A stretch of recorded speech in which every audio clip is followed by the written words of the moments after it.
سلام خیلی خوش اومدین به این ولاگ. حالتون چطوره؟ چه خبر؟ چی کارا میکنین؟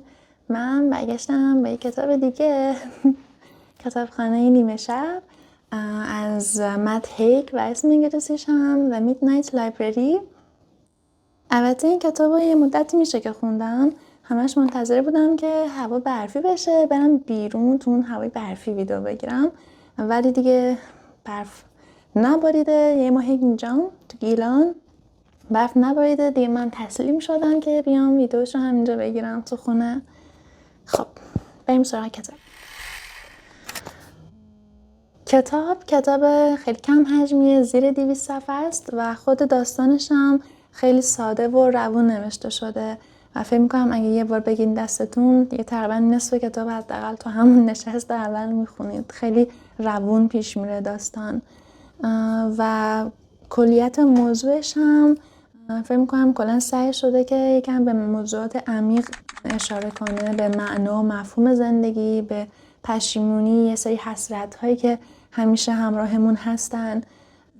و خود شخصیت اصلی داستان نورا فردیه که با افسردگی خیلی شدیدی داره دست و پنجه نرم میکنه و داستان مسیر این دختر در راه دوست داشتن زندگیشه. خیلی برش سخته این موضوع و کلا روزهای سختی رو میگذرن، تجربه های عجیب غریب رو از سر میگذرنه که تو این داستان ما باهاش همراه میشیم.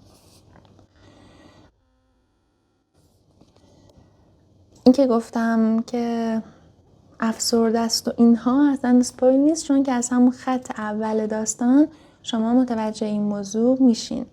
اینجور شروع میشه که نورا سید 19 سال پیش از این که برای مردن تصمیم بگیرد و داستان اینجور شروع میشه. دوباره چند پاراگرافه، دوباره میگه 27 ساعت قبل از تصمیم گیری برای مردن و شما میدونید که متوجه میشید که این فرد داره قدمهاش رو برای پایان دادن به زندگیش برمیداره.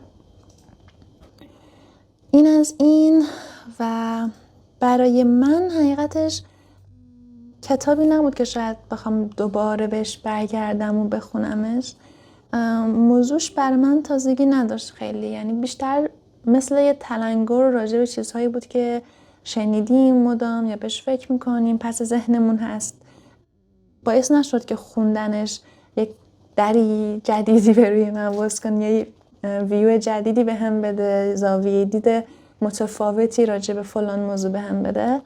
نبود این شکلی، ولی خب کتاب خوبیه، به نظرم ارزش خوندن رو قطعاً داره. ولی خیلی قشنگه به نظرم براتون بخونم. هر انسانی شبیه یک شهر است. نباید اجازه دهید که چند ویژگی نامطلوب یک انسان باعث شود به کلی او را کنار بگذارید. ممکن است برخی ویژگی‌های او را نپسندید. همیشه چند خیابان به درد نخور در هر شهری وجود دارد، اما حتما چیزهای با ارزشی هم یافت می شود. نورا در یه مونولوگی با خودش به سر میبره که داره به این موضوع فکر میکنه که ما گاهن وقتی که توی یک جغرافیایی ثابت میمونیم و از اون نقطه تکون نمیخوریم، حالا میتونید حاشیه امن زندگی در نظر بگیرید یا کلا خود جغرافیا به معنای واقعی کلمه، وقتی که خیلی توی یک جا ثابت هستیم حواسمون نیستش که اون بیرون یه دنیای بزرگیه برای تجربه کردن، برای زندگی کردن و دیدن و اینجور چیزها. نورا اینجا داره به این موضوع فکر میکنه و از این موضوع میرسه به فکر این که این حالتی که در ما پیش میاد چقدر شبیه زمانیه که بذار بخونم اصلا یه چه توضیحی بدم. جزئی از طبیعت بودن به منزله جزئی از زندگی بودن است. وقتی برای یک مدت طولانی یک جای ثابت زندگی میکنید، بزرگی و جهان را از خاطر میبرید. هیچ ذهنیتی در مورد عظمت جغرافیایی آن ندارید. نورا سید تصور میکرد این مسئله درباره دنیای بی انتهای درون آدمی نیز درست است. به سختی میتوانیم به عظمت درون خود پی ببریم. اما به محض اینکه به وسعت آن پی بردید و اتفاقی عظمت آن را برای شما آشکار کرد، چه بخواهید و چه نخواهید امید در وجودتان پدیدار می شود و همانند گلسنگ های روی صخره ها به شما می چسبد. یه لحظه من اینو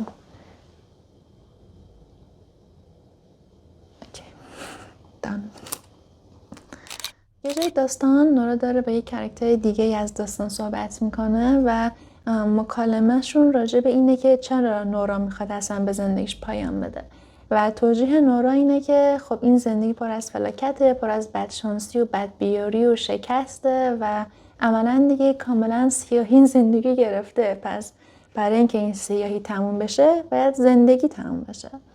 و اون فرد هم در جوابش میگه که اگه یک سیاهی این زندگی رو گرفته به معنی این نیستش که خود زندگی ماهیتش سیاهه و غمه و اندوه سراسر. فقط یک سری مسیرها تو رو به این نقطه رسوندن و شاید اگه در ادامه مسیر متفاوتی رو با یه ذهنیت متفاوتی ادامه بدی شاید دنیا روشن‌تر بشه. یعنی زندگی به خودش سیاه نیست. من خودم ذاتاً فکر نمی کنم که حالا زندگی همیشه مثبته، ولی خب نگاه من اینه که زندگی کنن خنثی، نه سیاه نه سفید. گاهن ما یه سری تصمیمایی میگیریم که یه کمی رنگ حالا خاکستری تر میکنه این سفر رو یا روشن‌تر میکنه. زندگی یه الگوی مشخص داره، ریتمیکه، خیلی ساده است. وقتی توی زندگی گیر میافتی تصور میکنی تمام لحظات حزن‌انگیز و مصیبت بارش یا شکست‌ها و ترس‌هاش همگی نتیجه زیستن و وجود داشتنه. اما در حقیقت تمامی این مشکلات پیامدهای یه سبک خاص توی زندگیه و ارتباطی با خود زندگی کردن نداره. منظورم اینه که اگه به این حقیقت برسید که هیچ روشی وجود نداره که شما رو در مقابل اندوه ایمن کنه، زندگی رو کمی آسان‌تر میگیرید. در حقیقت تو تار و پود شادی اندوه وجود داره. بنابراین نمیتونی فقط یکیشون رو داشته باشی. البته پر واضحه که غم و شادی زیاد و کم داره و هیچ زندگی وجود نداره که شما تا ابد تو اون کاملا خوشبخت باشید. و اینکه تصور کنید تو زندگی فعلیتون از همیشه بد اقبال‌تر هستید اصلا درست نیست. نورا 3 نوع سکوت را در رابطه می شناخت. 1. سکوت منفعل پرخاشگرانه. 2. سکوتی مبنی بر این که ما دیگر حرف مشترکی با هم نداریم.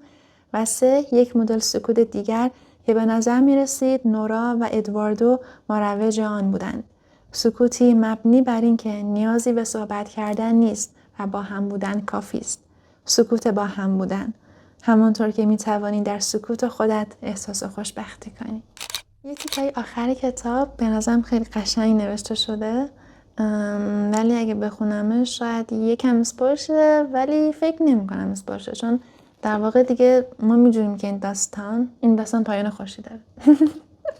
میدونیم که این پایان خوش به چه معنیه دیگه، واسه همین اجازه بدید بخونم. فهمیدن این که جایی که از آن گریخته اید دقیقاً همان است که میخواهید به آن برسید مکاشفه حقیقی است. این که زندان نه یک مکان بلکه نوعی تفکر است. دستاورد منحصر به فرد نورا این بود که از میان تمام نسخه های متفاوت زندگیش بیشترین تغییرات در زندگی خودش اتفاق افتاده بود. همانجا که آغاز و پایان ماجرا بود.